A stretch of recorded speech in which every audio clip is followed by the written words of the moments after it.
اور اس وقت آپ کو براہ راست دکھائیں گے اسلام آباد میں وزیر خزانہ مفتاح اسماعیل پریس کانفرنس کر رہے ہیں. پیسے کا کام نہیں ہوا. تو یہ ایگریکلچر کی ان کی کہانی تھی. میں ایک ایک کر کے آؤں گا, آپ کی انڈسٹری کی بھی بات کروں گا, سروسز کی بھی بات کروں گا. میں ایگریکلچر سے شروع کر رہا ہوں کیونکہ لوئسٹ ہینگنگ فروٹ پاکستان میں ایگریکلچر ہے. اگر ہم زراعت کو ٹھیک نہیں کر سکتے تو پاکستان آگے نہیں بڑھ سکتا. میں آپ کو یقین دلا رہا ہوں.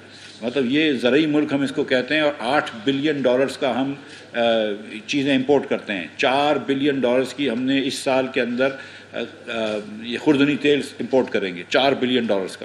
پیٹرول نہیں بڑھا رہے, اگر ہم بڑھائیں گے تو بھی ہم گناہ گار, نہیں بڑھاتے تو بھی ہم گناہ گار.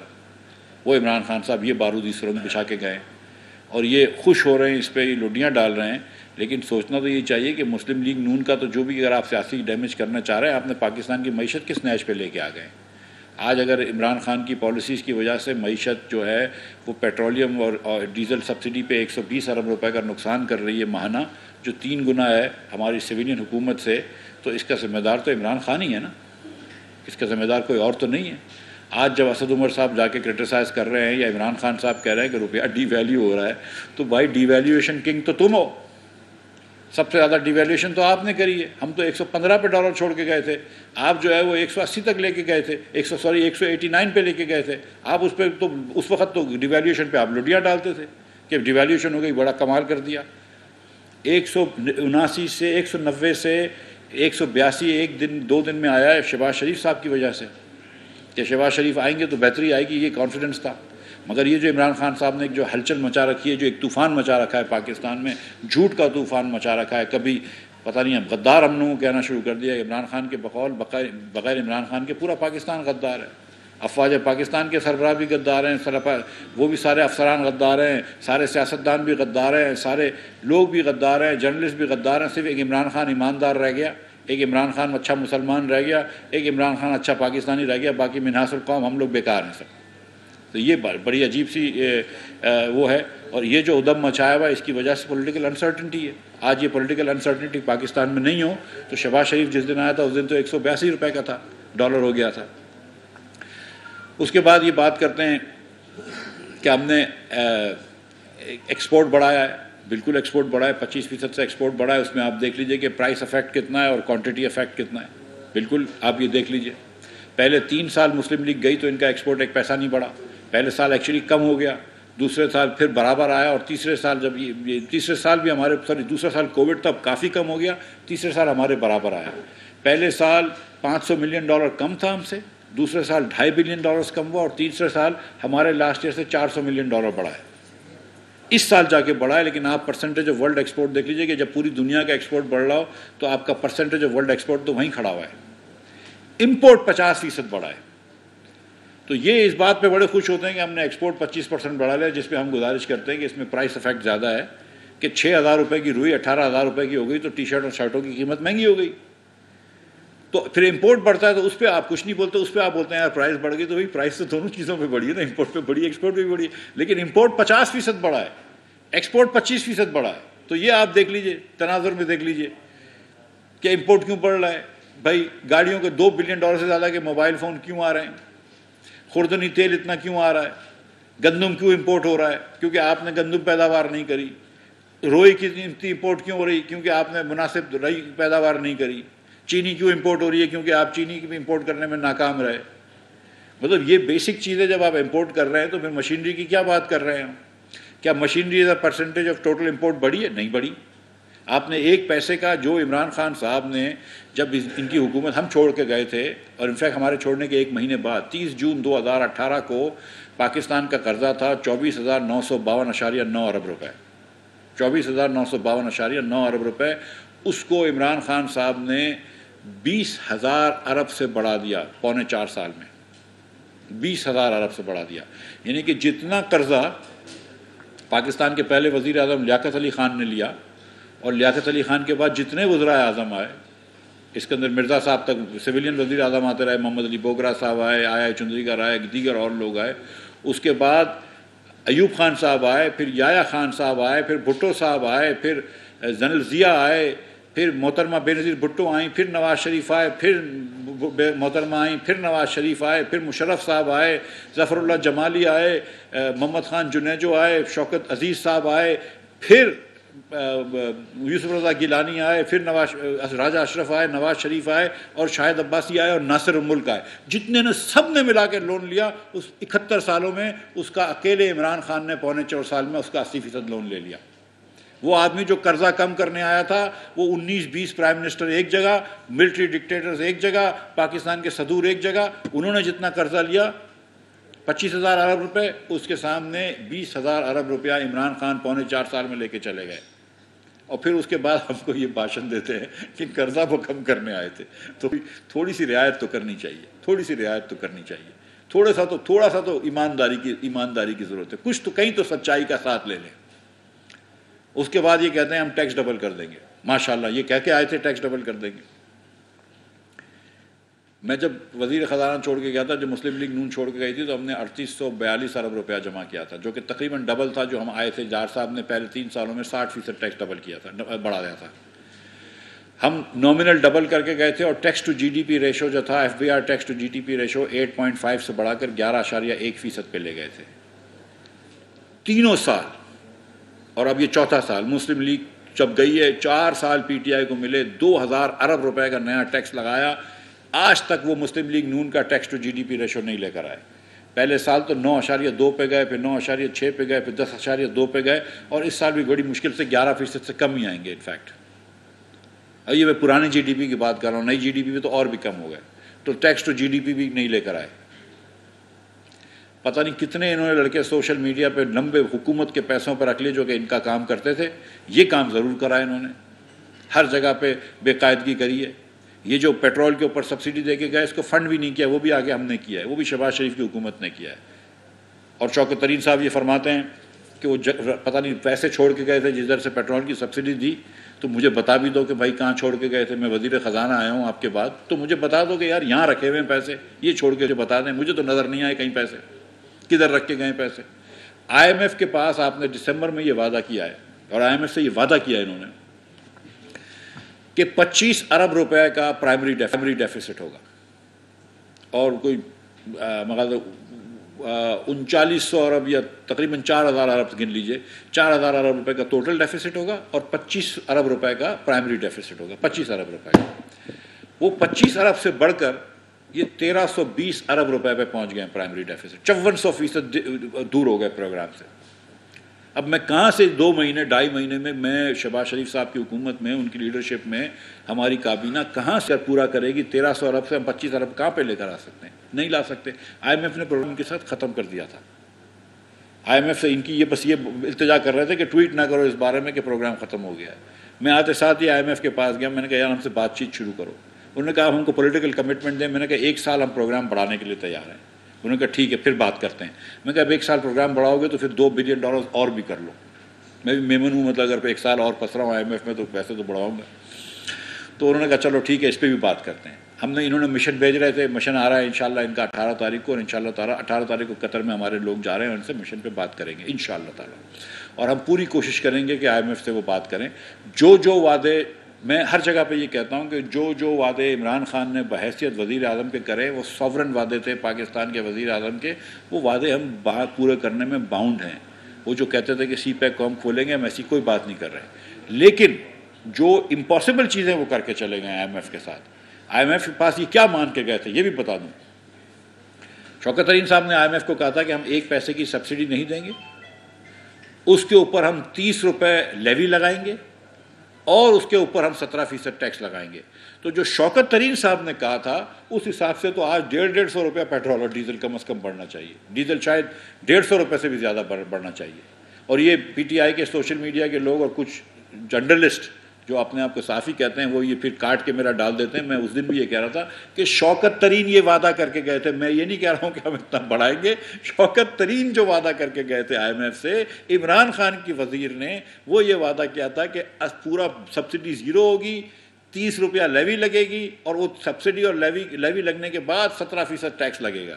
یہ انہوں نے وعدہ کیا تھا۔ ہم یہ نہیں کریں گے، ہم یہ نہیں کریں گے۔ میں ابھی سے آپ کو کہہ رہا ہوں، میں یہ بات جانتا ہوں کہ بہت مہنگائی ہو گئی ہے، اور پیٹرول اور ڈیزل اگر اور مہنگا ہوگا تو مزید مہنگائی ہوگی۔ میں جا رہا ہوں آئی ایم ایف میں ادھر سے ان سے بات کروں گا ایک مرتبہ پھر، اور انشاءاللہ تعالی ہم کوئی اس کا حل نکالیں گے۔ میں عوام کے اوپر بوجھ ڈالنے کے میں ہوں یا نہ ہوں، میرا پرائم منسٹر بالکل اس پہ وہ نہیں ہے. میں سیدھی سیدھی بات کر رہا ہوں. میں آپ کو جھوٹ نہیں بول رہا ہوں. میں نے تو ریکمینڈ بھی کیا تھا لیکن کہ آپ تھوڑی سی پرائز بڑھا دیں، لیکن پرائم منسٹر صاحب کہہ رہے ہیں کہ اس وقت عوام کے اوپر ہم بوجھ ڈالنے کے، عوام جو ہے وہ مزید بوجھ برداشت کرنے کے متحرک نہیں ہے. تو ہم نے کہا ٹھیک ہے، ہم IMF سے جا کے بات کرتے ہیں اور ہم اس کا کوئی بیچ کا راستہ نکالتے ہیں. لیکن بہرحال یہ بات بتانی ضروری ہے کہ اس جگہ پہ کہ ایک طرف آپ IMF کو وعدہ کر کے گئے کہ یہاں پہ پرائسز لے کر آئیں گے، اور ایک طرف آپ نے یہاں پرائس رکھی ہوئی ہے، یہ جگہ پہ عمران خان ہم کو لے کر آئے ہیں. ایک طرف آپ 125 ارب روپیہ مہینے کا نقصان کر رہے ہیں، جو کہ سویلین حکومت چلانے کے 3 گنا زیادہ خرچہ ہے، اور ڈیفیسٹ جو ہے وہ آپ 1300 ارب روپیہ چھوڑ کے گئے 25 کا وعدہ کر کے. اور دوسری طرف آپ ہمارے اوپر پولیٹیکل تنقید کر رہے ہیں کہ ہم پرائز بڑھائیں تو بھی غلط وار ہے اور نہیں بڑھائیں تو بھی قصوروار ہیں. تو یہ جگہ بھی عمران خان ہم کو چھوڑ کے گئے. مگر ایک آدمی جو کہ حکومت سے نکالا گیا ہے، فرسٹریٹڈ ہے، تو وہ روز نئی بات کرتا ہے. ابھی پتہ نہیں کیا کیا باتیں شروع ہو گئی. میں ادھر نہیں جاتا ہوں، میں واپس معیشت پہ آ جاتا ہوں. حالانکہ میں دل تو بہت ہوتا ہے کہ ان چیزوں کا جواب دے آدمی. لیکن بہرحال تو قرض کی میں نے آپ سے بات کری، میں نے آپ کو بتایا کہ ٹیکس کم کر دیا. خرچے کی بات کر لیتے ہیں. 1 پیسے کا خرچہ خان صاحب نے کم نہیں کیا. خان صاحب کہتے تھے کہ شاہی خرچ ہے نواز شریف کا. چلو 1 سیکنڈ کے لیے مان لیتے ہیں کہ شاہی خرچ تھا نواز شریف کا، تو پھر آپ کا خرچہ تو کم ہونا چاہیے تھا نا. آپ تو عام آدمی تھے.